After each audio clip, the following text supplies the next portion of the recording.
La noce. Quand la jeune Yvonna, cette fille vermeille, se maria, ce fut la noce sans pareil. Des courses de chevaux, des luttes, un repas, tel que depuis un siècle on n'en connaissait pas. Plus de 1000 invités, des mendiants sans nombre, cidre sous le hangar et cidre encore à l'ombre. 200 coups de fusil en passant par le bourg, et des musiciens à rendre un homme sourd. Le curé chantait fort, il riait sous son livre, d'entendre sur le plat sonner argent et cuivre.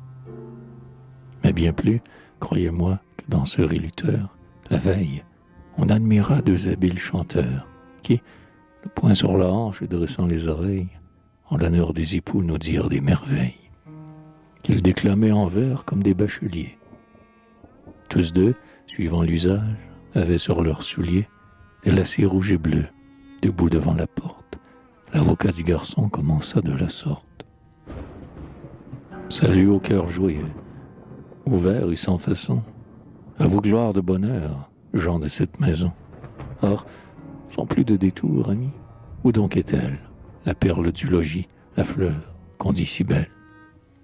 Ce vase de parfum qu'on me cache avec soin. Un jeune homme amoureux l'a respiré de loin. Il soupire, il languit. Pour sécher tant de larmes, je suis venu.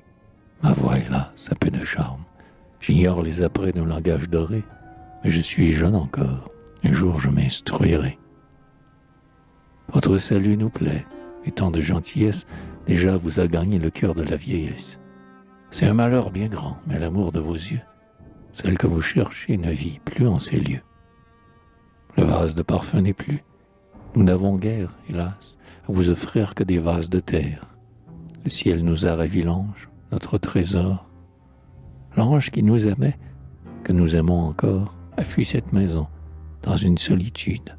Il habite avec Dieu, sa grande et chère étude. Au fond d'un cloître, saint l'enfant transplanté, le beau lit s'odorant de sa virginité. Là, tous deux s'éteindront, sous la cendre et les larmes, pour refleurir au ciel avec de nouveaux charmes. Adieu donc, étrangers, adieu. Dans notre cœur, nous trouvons 1000 vœux, tous pour votre bonheur. Quand les chiens dépistés abandonnent la voie, maladroit le chasseur s'il lâche aussi sa proie. Donc je poursuis la mienne, et, tant qu'il sera jour, je courrai mon gibier, mon beau gibier d'amour. Certes, ce jeune ami pour qui je bats la lande est digne de goûter à cette chair friande. Garçon raide et nerveux, nul ne l'a surpassé, à conduire un sillon, à creuser un fossé. Mais comme musicien, il jouerait de la flûte. C'est un cerf à la course, un serpent à la lutte. Quand sa charrette verse en un mauvais chemin, lui, pour la retenir, n'a qu'à tendre la main.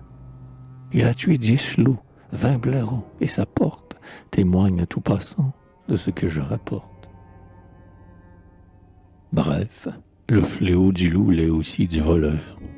Lui-même, il a livré leur chef à son seigneur. Et tous craignent si bien son fusil et sa force qu'il court vers le bois dès qu'il brûle une amorce. Vos mérites sont grands. Celle que vous cherchez a ses talents aussi, précieux mais cachés. Oh, la belle fileuse, et quasiment l'aiguille, passe et repasse aux doigts de notre jeune fille.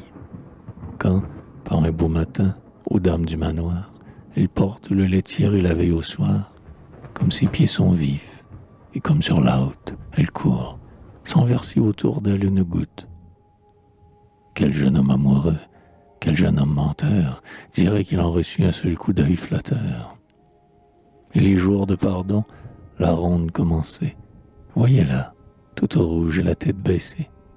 Entre ses jeunes sœurs cacher son embarras, danser et les tenir chacune par le bras.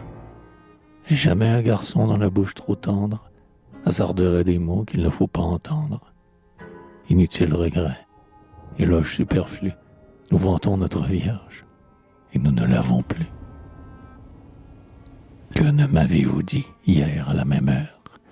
Ne venez pas, le deuil est dans notre demeure. Non, non, vous me trompez, l'ange, votre trésor, l'ange que nous aimons chez vous habite encore. Tout le bourg eut appris sa fuite. À son passage, chacun eut retenu la Vierge belle et sage. Au cimetière noir, les yves sont destinés. Les beaux lys odorants pour le jardin sont nés. Ne blessez pas ce cœur plus tendre qu'une cire. Conduisez par la main celle que je désire. Faites dresser la table et que les fiancés, près de leurs vieux parents, par nous deux soient placés. Il faut vous obéir, amis. Votre prière, vos plaintes ont forcé le seuil de ma chaumière. Je vais vous présenter celles qui sont ici. Un moment sous cet arbre, attendez. Me voici.